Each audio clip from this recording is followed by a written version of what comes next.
우리에게 주시는 하나님의 말씀 예레미야 42장 7절에서 22절까지 말씀입니다.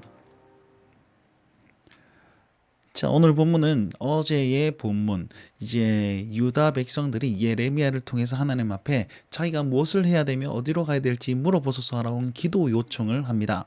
자, 그 기도 요청에 대해서 하나님께서 응답하시는 장면이 오늘 이 장면입니다.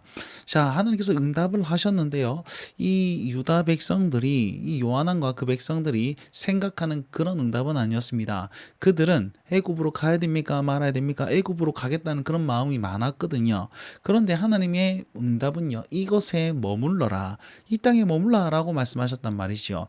자, 이 땅이 어디입니까? 바로 폐허가 되었고 아무것도 남아있지 않은 그곳, 그 다음에 이 바벨론 왕이 세운 그곳, 그다랴를 세웠는데 반란이 일어났던 그곳이었단 말이죠. 그곳에 머물게 되면 어떻게 됩니까? 바벨론이 군대를 몰고 와가지고 보복할 것이란 말입니다. 자, 그런 땅에 머물러라 라고 얘기합니다. 여러분, 인간적인 입장에서는 그게 굉장히 힘든 얘기입니다. 그러니까 하나님께서 이 메시지를 10일 후에 전달하시거든요. 자, 상상을 한번 해보면요, 10일 동안 어떤 일이 일어나냐면 그 사람들 안에서 정말 바벨론에 대한 불안감이 정말 초조해지고, 우리 빨리 결정해서 갑시다, 굳이 기다려야 됩니까? 뭐 이런 얘기들이 많이 나왔을 것이란 말입니다.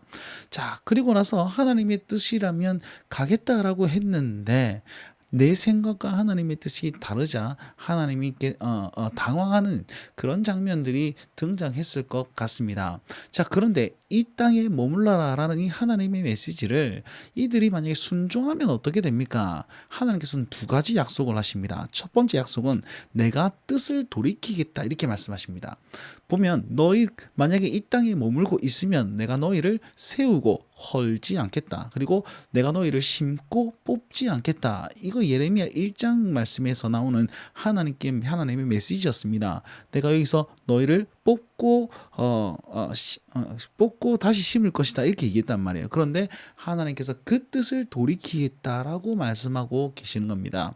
물론 다 뽑혔지만 남은 자들을 통해서 그 메시지를 다시 한번 돌이켜서 회복하겠다, 이런 얘기를 하셨단 말이에요. 하나님께서 뜻을 돌이키시면서 그들의 기도를 들으시고자 하는 하나님의 긍휼이 여기에 있습니다. 두 번째는요, 하나님의 통치를 드러내겠다, 이렇게 얘기합니다. 누구를 통해 드러내냐면 느부갓네살 왕입니다.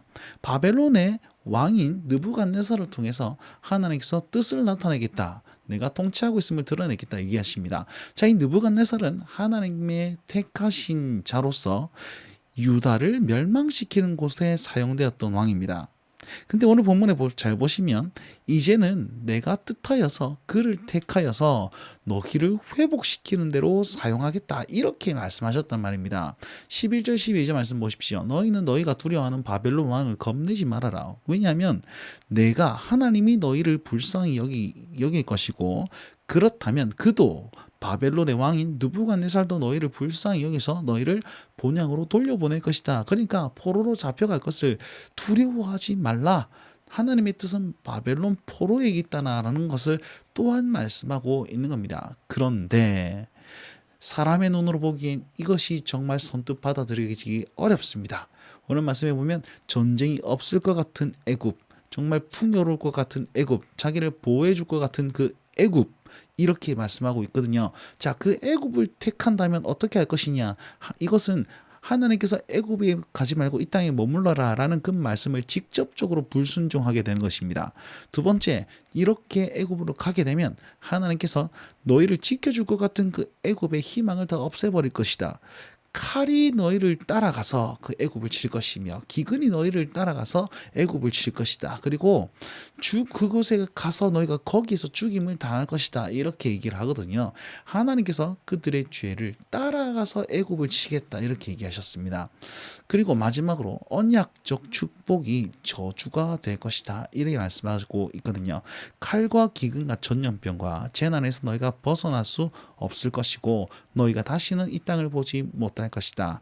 칼과 기근과 전염병은 언약을 지키지 않았을 때 하나님께 주시는 그런 저주입니다. 그걸 기억하십시오. 그리고 나서 하나님께서는 너희가 이 땅에 머물라, 애굽에 가지 말라. 그러면 복을 허락하시고 아니면 저주를 내릴 것이다. 이렇게 제시하셨습니다. 말씀하셨습니다.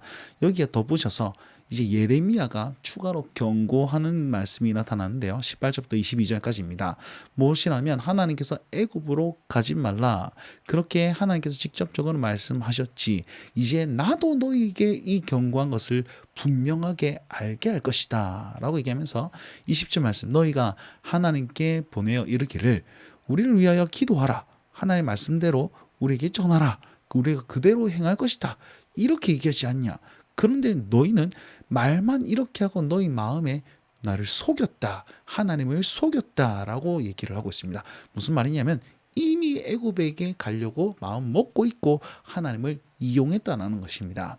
어제 말씀을 기억하십시오. 자, 어제 적용을 기억하십시오. 그래서 하나님 여호와의 목소리를 너희가 도무지 순종하지 않는구나.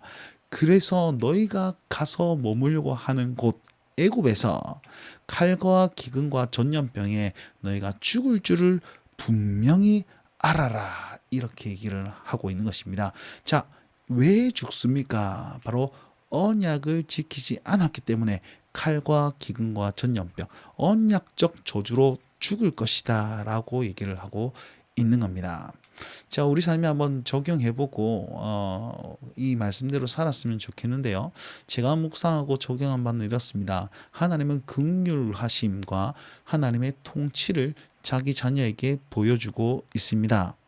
자, 자기 자녀에게, 그러면 하나님의 사람들에게 적용하고 보여주고 있는 겁니다. 하나님은 얼마나 긍휼하시냐면 정말 말씀하신 그것들을 다 뒤집어 엎을 만큼 긍휼하시고 얼마만큼 통치가 강력하시냐면 원수를 사용하여서 우리를 구원하실 만큼 강하신 분입니다. 그래서 우리는 그분의 존재와 그분의 말씀에 순종하면 이것을 누릴 수가 있는 것입니다. 자, 오늘 우리 앞에 어떤 거대한 것이 있습니까? 그것보다도 이 능력이시고 사랑 많으신 주님 앞에서 우리가 순종의 자세로 나아가서 하나님의 자녀가 여기 있습니다 라고 고백할 수 있는 오늘 하루의 인생이 되었으면 좋겠습니다. 두 번째로는 이 이스라엘 유다 백성들은 정말 하나님의 통치와 긍휼을 경험할 수 있는 그 자리에 서 있었습니다. 그런데 하나님 앞에 순종하겠노라 말하고 기도 부탁까지 했는데 결국은 불순종을 택하죠. 여러분, 최고의 복에서 최악의 저주로 떨어지는 사람들이 자기 백성이었던 유다 백성이었습니다. 여러분, 하나님의 사람들은요, 정말 최고의 복을 받거나 아니면 최악의 복을 받습니다. 저는 이걸 신자의 가중처벌이라 이렇게 생각합니다. 자녀에게 더 기대가 큰 법입니다. 그리고 기대가 큰 만큼 실망감이 더하겠지요. 저 죽어가는 불신자들에게는 하나님 기대가 없습니다. 어차피 죽을 인생들이거든요. 무엇을 기대하겠습니까? 근데 하나님의 사람에게는 하나님의 시선 만큼이나 기대하고 있다는 사실을 기억하십시오. 우리 앞에는 정말 최고의 복이 주어져 있고 그리고 최악으로 떨어질 가능성도 있다라는 사실을 기억하며 최고의 복으로 향할 수 있는 그런 하나님의 사람들, 그리스도인들, 주의 백성들, SFC 운동원들이 되길 간절히 바랍니다. 오늘도 이 말씀 붙들고 주님과 함께 동행하며 승리하시길 바랍니다. 날마다 주님과